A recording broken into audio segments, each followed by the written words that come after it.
Hi everyone. I'm gonna have to do my combat patrols a little bit differently this time round. I'm not on camera because basically I've got a bit of a problem going on with my eye, and no one wants to see that. So what I thought I would do is just have to do a kind of straight top down one.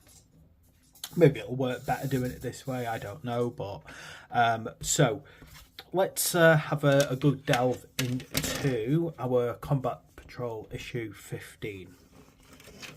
Now, this is actually quite cool in the sense that it's a really large model that we're getting this time, the Psychophage. Like big Tyranid models. We'll have a good look at the sprue in a second. And then we'll kind of go through a little bit of the issue. I've got to be mindful about how much I show of an issue because, you've got to be just very mindful about rules about, showing too much, fair use and so on. Anyway, so yeah, the Psychophage is it's a very new Tyranid model. It's one of the larger Tyranid models as well. So I think it's easily size-wise heading towards a Carnifex. So let's have a quick look at what we're kind of, we're getting into here. So there's a clear, how to build as we would expect. Now, my understanding about the Psychophage is it is just a kind of one way to build it kind of kit, which I don't always like about models now. Some of them you used to get so many options in a single kit, and this one it's very mono pose, mono appearance, and of course you get our as always our very standard how to paint them.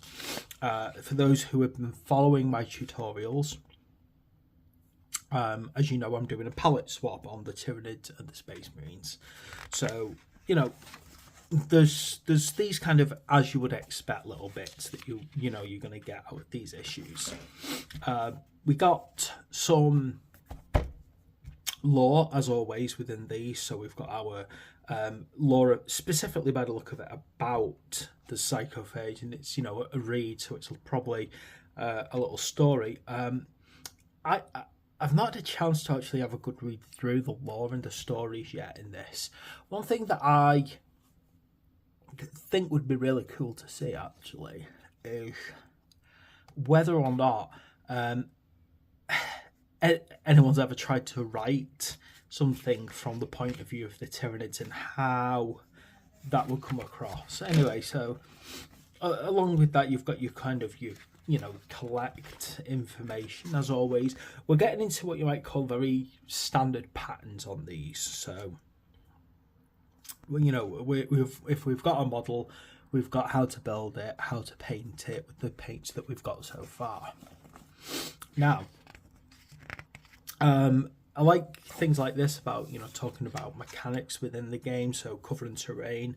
I've seen someone do some really cool terrain as well using spare parts. I'm going to nick their idea at some point and show how I'm making terrain, but what I will do is I will get the name of the YouTuber who did it first, so that I'm in all fairness I'm linking back to what they were doing.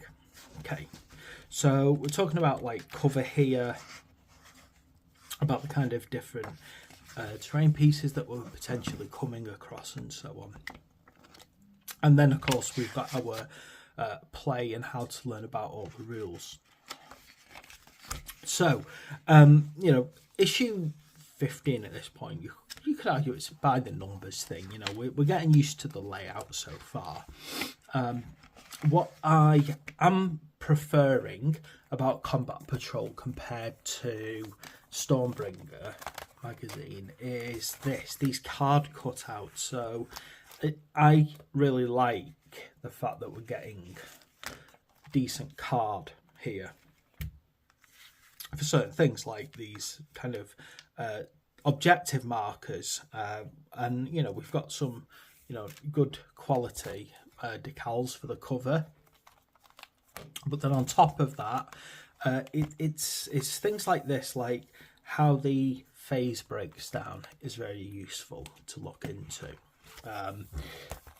How we've got things like the data cards.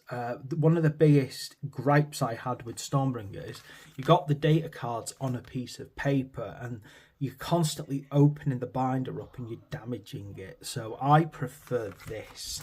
The way that they've done this is just so much better. It's so, you've got these easy to use cards. So I consider that a massive positive on these ones. So yeah, we've got the Psychophage, Parasite of Mortrex, and the Chaplain. So that's obviously looking forward to the next set of issues that we're going to get in 4 weeks' time. With the Chaplain, the Parasite, I know some people have already got these, but unfortunately I've fallen a bit behind with mine, frustratingly. Okay, so I actually prefer this about Combat Patrol, that you're getting these nice little card bits. What I would say is I need to get my laminator out really and get these nice and secured. Okay, so the main thing that we all come for though is to have a good look at these models, isn't it? And let's zoom in here. So you know what, I know what I'm going to do.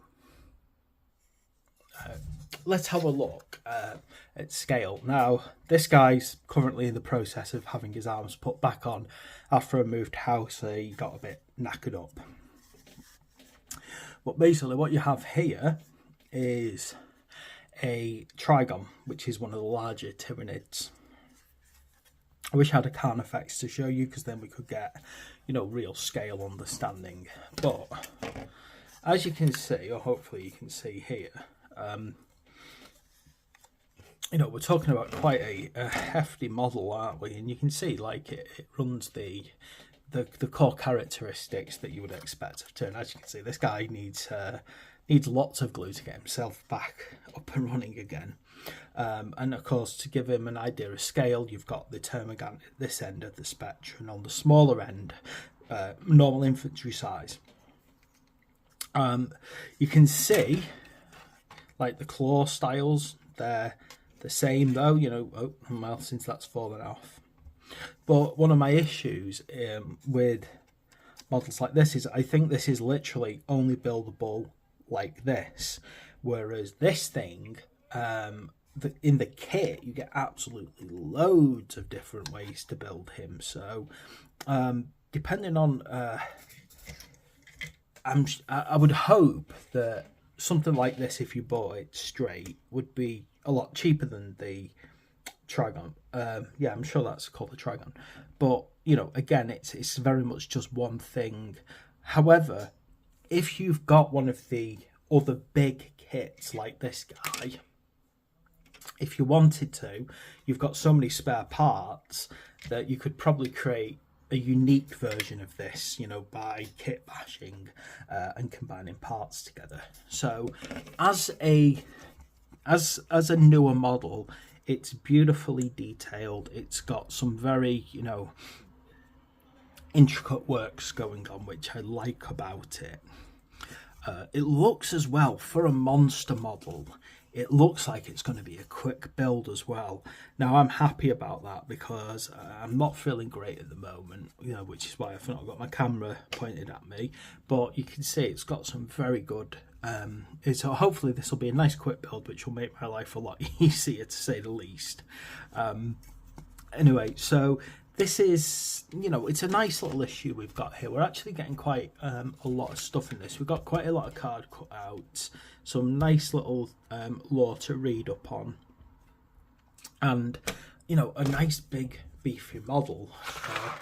But even then, it's quite interesting that they've managed to fit a huge model on a single sprue, but that's because, unlike other big model kits like the Carnifex and the Trigon, you don't get as many options. It is just exactly what it is. It is just the Psychophage. But it's quite interesting with, like, its toxin stacks and things like that. So definitely a cool little model. Well, it's not a little model, is it? It's a cool model. Right, so there we go. That's our issue 15. As I said, I think obviously definitely well worth it for that beastie there. No doubt about that. Thanks for watching. Please like and subscribe. I'll see you for the next video.